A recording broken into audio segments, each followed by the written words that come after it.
Friends, PG న్యూస్కి స్వాగతం. గత 24 గంటల్లో 15 శత్రు డ్రోన్లను గుర్తించి వాటిని ఎదుర్కొంటున్నట్లు రక్షణ మంత్రిత్వ శాఖ శనివారం ప్రకటించింది.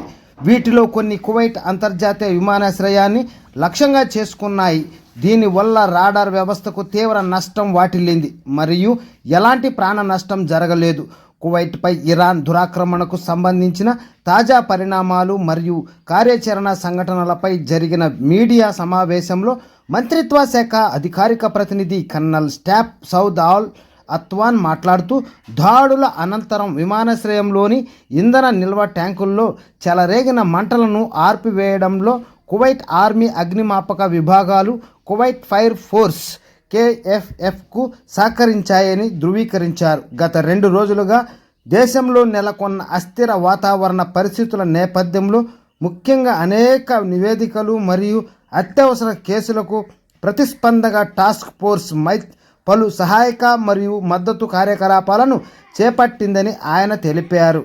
అయితే పౌరులు మరియు నివాసితులు భద్రతను కాపాడుతూనే జాతీయ భద్రత మరియు స్థిరత్వానికి హామీ ఇచ్చే విధంగా సైనిక భద్రత మరియు ప్రభుత్వ సంస్థలతో పూర్తి సమన్వయంతో వివిధ ముప్పులను పర్యవేక్షించడం, గుర్తించడం మరియు ప్రతిస్పందించే సమగ్ర వ్యవస్థ ద్వారా సాయుధ దళాలు అత్యున్నత స్థాయి సంసిద్ధత మరియు అప్రమత్తతో తమ విధులను కొనసాగిస్తున్నాయని ఆయన ధృవీకరించారు. సాయుధ దళాల సభ్యులు తమ దేశాన్ని రక్షించడానికి మరియు దాని భద్రతా స్థిరత్వాన్ని కాపాడటానికి తమ నిరంతర సంసిద్ధతను మరియు అంచెలంచెలమైన నిబద్ధతను ధృవీకరిస్తూ దృఢ సంకల్పంతో మరియు ఉన్నతమైన మనోధైర్యంతో నిలబడి ఉన్నారని ఆయన నొక్కి చెప్పారు. పరమ గౌరవనీయులైన Amir Sheikh Mishal Al Ahmad Al Jaber Al Sabah మరియు పరమ గౌరవనీయులైన యువరాజ్ Sheikh Sabah Khalid Al Hamad Al Sabah గారి వివేకవంతమైన నాయకత్వంలో కువైట్కు నిరంతర భద్రత మరియు రక్షణను ప్రసాదించమని సర్వశక్తిమంతుడైన అల్లాను ప్రార్థిస్తూ ఆయన తన ప్రసంగాన్ని ముగించారు.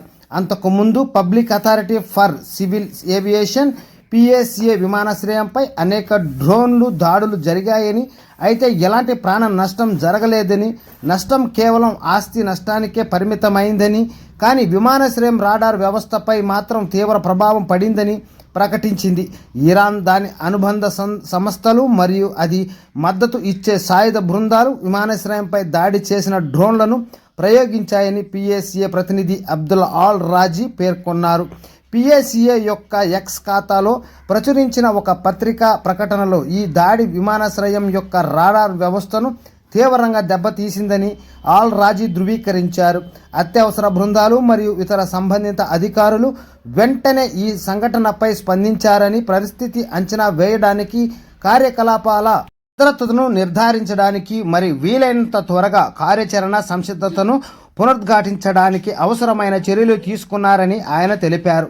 కువైట్ రాష్ట్రంలో పౌర విమానయాన భద్రతను కాపాడటానికి అవసరమైన అన్ని చర్యలు తీసుకోవడంలో PACA పూర్తి నిబద్ధతతో ఉందని మరియు సంబంధిత అధికారులతో నిరంతరం సమన్వయం చేసుకుంటుందని ఆయన పునరుద్ఘాటించారు. అంతేకాకుండా గత 24 గంటల్లో తమ ప్రత్యేక దళాలు వాయు రక్షణ విభాగాలతో సమన్వయంతో ఖచ్చితమైన మరియు ప్రత్యేకమైన ఆపరేషన్ల ద్వారా దేశ గగనతనాన్ని ఉల్లంఘించిన 3 డ్రోన్లను గుర్తించి అడ్డుకుని కూల్చివేశాయని అంతర్గత వ్యవహారాల మంత్రిత్వ శాఖ శనివారం ధృవీకరించింది. అంతే మీడియా సమావేశంలో మాట్లాడుతూ ప్రజా సంబంధాలు మరియు భద్రతా media general department director general మరియు మంత్రిత్వ శాఖ అధికారిక ప్రతినిధి బ్రిగేడియర్ నాసర్ బౌస్ట్లబ్ గత 24 గంటల్లో అడ్డుకునే ఆపరేషన్ల నుండి శిథిలాలు పడడంపై వచ్చిన 9 నివేదికలను పేలుడు పదార్థాల బృందాలు పరిష్కరించాయని, దీంతో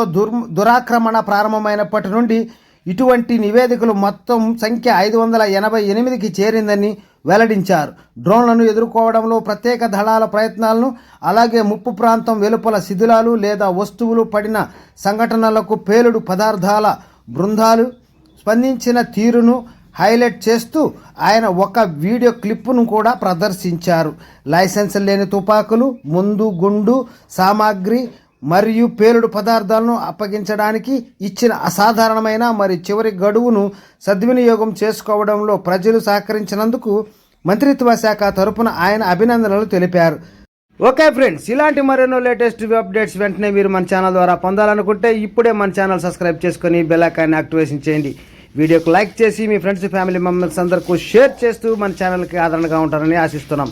okay friends, bye, take care. మరొక వీడియోలో మరిన్ని విషయాలతో మళ్ళీ కలుద్దాం.